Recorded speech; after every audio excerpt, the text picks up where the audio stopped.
Mariners win 6-3. They improve to 56 and 52 on the season, and they win another series. They take 2 of 3 from the Boston Red Sox. Let's go over the scoring plays. Jaron Duran, who has just looked unbelievable in this series and for most of the year as well, hits a 2-run homer off Logan Gilbert in the 5th inning. Yoshida, always mispronounce his first name, so let's not even disrespect him anymore by trying to do it again. Yoshida reaches on an infield single that scores Colton Wong. That makes it 3-0. Mariners do not have a whole lot of offensive success until the 6th and 7th. Big jumper after, we'll talk about it as a bat. Phenomenal. 2-run homer, 3-2. 7th inning, Cade Marlowe singles home Dominic Canzone. Kind of sign of the future, maybe. 3-3. Julio Rodriguez singles. Definitely want to talk about that to score Tom Murphy. 4-3. Eugenio Suarez with a real single. I guess that spoils what I think about that play. 5-3. And then Julio steals home. Great job by Suarez getting the throw to be thrown to home plate. But 6-3, first time somebody has stolen home plate for the Seattle Mariners since Malik Smith. I believe it was 2019, but I don't remember. Let's just get into this. Sorry this video is so late. I said it was going to be in the morning. I guess it's only 9:30 my time, so I'm not incorrect. I was just exhausted yesterday. The trade deadline was one of my, even as a person who didn't have a full-time assignment for the trade deadline, I was exhausted. Exhausted. And I was exhausted from Monday as well. And yeah, so sorry this one's a little late, but I told you I'd recap every game, and we're going to do it. Let's start with the negatives. Nothing real stands out negative-wise. Ty France didn't have a great game. Does draw a walk. Canzone draws a walk, but didn't have a whole lot of offensive success. Dylan Moore, once again, ineffective. Talk about Cade Marlowe, of course. JP didn't have his best game, but of course draws a walk. And Julio. So, look, congrats to Julio again on keeping this streak alive. This is awesome to see, and he's been great as of late, in my personal opinion. There's been some clunkers. The 1-for-4s and 1-for-5s aren't great, but there's been a lot of positive signs from Julio. A ton. As many people have pointed out, the slider stuff is frustrating. We've gone over it ad nauseum. But I think your overall takeaway with Julio still should be a positive one. Having said that, that was not a hit. That was absolutely not a hit. The reason it is a hit is because you don't know who to give the air to. That's stupid. We have got to start giving out team airs, folks. It's not an individual stat. It's a team thing. And it affects ERA so much. And it's why you can't take that stat seriously. I can't take that stat seriously anyway. That's not a hit. Great that his speed made those guys rush into each other. And you see what his speed does, folks. Like, he's a special base runner. Special base runner. But that's not a hit. It's a team air. That's what that should be. We don't have that. And again, that's why you should not take ERA as at the very least, you shouldn't take ERA as the most important statistic. I don't know what you should consider the most important statistics. Probably strikeouts, like K9, that type of stuff. Missed bats. That's what I'm most interested in judging a pitcher on. But ERA, nah. Logan Gilbert was just okay. I think he battled. I know we've talked about this a lot too, is that when you say battled, it usually means struggles. A little bit here, but not really. I thought Logan Gilbert was okay. Really, if you take away that 2-run homer, the results are pretty darn good, but you can't do that. And he had a lot of self-inflicted damage. He did not have his best command. Walks 3, 65 of 104 pitches for strikes is so. It's not terrible. Not his best game.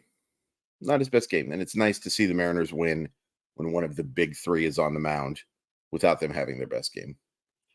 Based on what I saw from him in the third and the fourth inning, be pretty happy with what you got from Gilbert. 6 innings of 3-run baseball. I think he would have signed up for that. But no, not his best, not his worst, but a pretty pedestrian start to say the least. And it's nice to see the Mariners win one of those games. He was pedestrian. The bullpen was not. Just going backwards, just Andre Munoz was great. Inning, 2 strikeouts, looked fantastic. Justin Topa gets the job done for his 1/3 of an inning. Gabe Spire does give up a hit, but gets 2/3 of an inning of scoreless baseball. And I went backwards for a reason. Matt Brash was absolutely sensational, as he has been for the majority of the year, and outside of some unbelievably bad batting average, balls, and play luck. Just unbelievable. Mr. Fly, please leave me alone. Oh, they bothered me during the live show, and now they're going to bother me this morning. I don't know, man. Shelton, Washington, we got to do something to figure out how I can get, because I keep a clean towel. It's clean.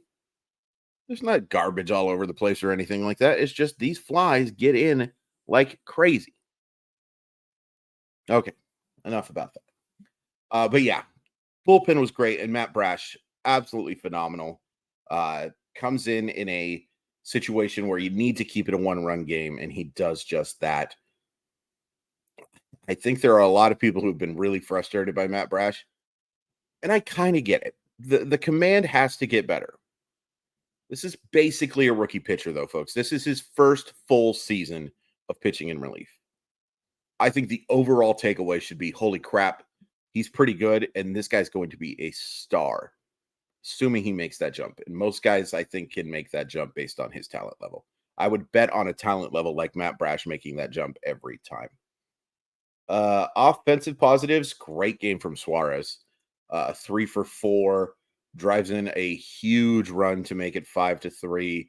And again, we talked about it during the scoring thing. That was my first again, I think. Well, not counting the explaining of that. It was huge for him to draw that throw, because then Julio can go. And if Julio's going, he's got a great shot of making it. Very strong game. Got to see more pop, but does get the double. And we'll take some extra base hits, folks. But we want to see that guy start hitting the ball over the fence again. Need it. Need it. Tom Murphy, also fantastic game. He's hitting 300 with a 577 slugging percentage. Didn't see that one happening, folks. And he looked lost at times to begin the year too. And he's just been a fantastic offensive effort. He's given a fantastic offensive efforts. That sentence actually makes sense. Where are they without JP Crawford and Tom Murphy, folks? That's crazy to say, but where are they? Can't say enough about them. Fly, I don't want to kill you. Don't want to kill you. I just want you to leave me alone. This fly's distracting me.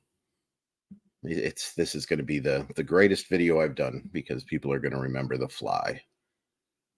Speaking of deep flies, not a bad little segue. I don't think you can overstate how big that at bat from Cal Raleigh was. Now, he did foul off some very hittable pitches, so it wasn't like he was staving off stuff by fouling off these great pitches, with 2 strikes. He didn't hit them, but he didn't swing and miss. And he made a lot of hard contact. And a lot of guys you'll see who miss a couple of pitches just can't get it done. They'll get frustrated and they think about making contact because they're worried about that next 2-strike pitch. Not Big Dumper. At least not in that at bat. Not in that one. Unbelievably big at bat. Because look, they're down 3-0 when that happens. You're not looking good. You've had very little success against my son, Cutter Crawford. and then that. And it just, whether you believe in this stuff or not, folks, it does feel like that just kind of gave them that jump. And I've seen Cal Raleigh do that so many times over the last 2 years. I'm going to say it again. Again, I don't think we appreciate him enough. He's a really good defensive catcher who's had some throwing issues, but mostly does a great job. He's a great leader. And his offensive efforts, I think, just don't get enough attention. You're looking at the batting average and you say, what are you talking about? But he takes such good at bats. His odd base percentage is 78 points higher than his batting average, which suggests that approach at the plate is quality. It'd be nice to see a few more hits drop in. Yeah, sure. And he's also had some bad luck. He had a ton of bad luck last year. This year, it's more about a lot of strikeouts and then, some hard contact that's been caught. I just don't think we appreciate him enough. I appreciate him a lot. He's quickly become one of my favorite Mariners of all time. So you take 2 of 3 again, which I believe they have done in 3 straight series now. And now you have 4 games against the Los Angeles Angels of Anaheim that are massive. Just like I don't think you can overstate how big that at bat was last night. I don't think you can overstate how big these 4 games are. And you start off with Brian Wu against Shohei Ohtani. Advantage Angels. So if you can get this one, because I think it's advantage Mariners in the next 4. Let's just go over it real quick. You got Brian Wu against Shohei Ohtani. Then you got Luis Castillo against Reed Detmers. You got George Kirby against former Mariner legend Tyler Anderson. And then you have Bryce Miller against Chase Silself. I like the Mariners in all 3 of those games quite a bit. While I have talked about how important it is for them to start getting sweeps, they don't have to sweep this one. Heck, if you take 2 of 4 in this one, it's okay. Now, it's not ideal. I want them to win 3 of 4. I want them to win 4 of 4. I want them somehow to go 5 and -1. But the overall, where they are at, and the fact that they are now only a couple teams ahead of them, you don't have to sweep this series or take 3 of 4. It's ideal. Now, you can't afford to lose 3 of 4, and you definitely can't afford to sweep. Obvious point is obvious. But they've put themselves into position at least because they have won 1, 2 and 1, 4 and 1, 5 of 7 or so. I think it was like 6 of 8, actually, but it doesn't matter. Because they have been playing so much better and winning all of these series, they're in position that a split here on the road, not so bad. Not so bad. Means you got to be really good in that homestand coming up afterwards against San Diego and Baltimore. But a split here is okay. That being said, I think I've made it fairly obvious how big a series win here would be. You take 3 of 4 here. You go up a couple of games on the Angels, who are direct competitors. And I got to say this too. I know a lot of people will disagree. I think this is fun. Now, I don't think it's fun that the Mariners didn't try very hard at the deadline to get better, or at least didn't succeed at getting better at the deadline. I can't say how hard they tried or not. I mean, I can, but I better not. I think this is fun. It's fun that the Angels are in competition. I don't like the Angels. I don't have any personal opinion towards the Angels, other than the fact that I love Shohei Ohtani, and I would love to see Mike Trout in a postseason again. So if the Mariners aren't going to make it, I might root for the Angels a little bit. But it's fun in August that these 2 teams have games that matter. Can the Seattle Mariners keep this going? Can they win another series? And again, you take a look at what they have afterwards now. They've got the Angels, the very talented Padres, very good Baltimore Orioles. And then you got 4 against Kansas City, 3 against Houston, 3 against Chicago, 3 more against Kansas City, 3 more against Oakland. I mean, outside of Houston, I can't be more friendly. And then you get the Mets who aren't trying anymore. Schedule starts getting pretty favorable here. That's another reason why I'm frustrated by how little they did at the deadline. But guess what, folks?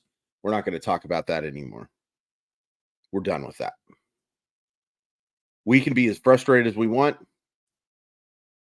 but we are going to focus on the good Seattle Mariner players who are trying very hard instead of the front office that really disappointed us. That's what we're going to do here. If you want to complain about it in the comments, absolutely go for it. I have no problem with that. I'm going to hit the heart button on anybody who comments anything. But we're going to focus going forward on this team. That's what we're going to do. The other thing we're going to do is we're going to hit like and we're going to subscribe and we're going to tell our friends to do it. Big jump in subscribers in the last few days, which I'm not surprised by because of the timing, but it's still, it makes me feel good. It makes me feel really good. So please tell your friends all of that stuff. And just try to do another live thing probably in the next week or so. Maybe watch a game with you guys, something like that. The last time we did that, it didn't go very well. But we could try it. We can definitely try it. The other thing I wanted to ask you guys real quick, and this is a longer video than I was intending. I have not reached the monetization point yet of the 1,000 subscribers. But what I have done is I have reached the point where I can start doing a subscription thing. Now, I don't want to charge for this thing, and we won't charge for this thing, but there are perks that you can add. And I'm trying to think of what those perks could be. If you guys could suggest some and something that you would be interested in, and I wouldn't charge very much. I'll tell you that much. The goal is for this to be monetized, sponsored, and all that stuff. But if there's something I can do that can maybe help me out and give you guys some extra content, I'd love to do that. So yeah, comment and let me know some suggestions, maybe some chat stuff. That's could be something that we could do for subscribers only to come chat and ask questions. And I'd also love to do a meetup thing in Tacoma where the Mile Y folks, the people who have been supporting this channel, can come watch a game for the Rainiers with me. Not Seattle. I'd love to do that, but it's far. It's tough for me to make that drive, and also it's probably a little easier for me to organize something for Tacoma than it would be to organize something for Seattle. But yeah, let me know if that's stuff that interests you. Follow me on Twitter. You see the little name on the bottom thing. I'm not going to bother you with it, and I'm not going to call it whatever the Melted Crayon wants me to call it. Good win. Another series win. 4 big ones coming up.